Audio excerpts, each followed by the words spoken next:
छोटी बहू किधर है, इधर आ। जी माँ जी। ये ले, मैं तेरे लिए नारियल का जूस लेकर आई हूँ, पी ले।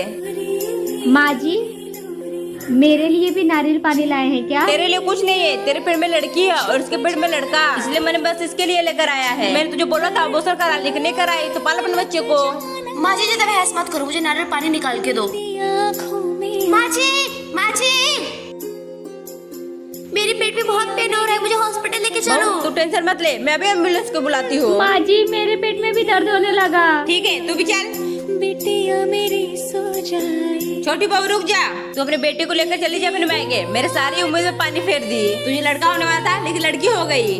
यही बड़ी बहू को लड़का हुआ है। बड़ी बहू ला अपने बेटे को। बस करिए माँ जी, इतना भेदभाव सही नहीं है। जब आपको पता था कि मेरी लड़की होने वाली है तो आप मेरे साथ कितना भेदभाव कर रही थी। और छोटी, तुम टेंशन मत लो, मैं भी देखती हूँ इस घर से तुमको कौन निकालता है। चलो अंदर।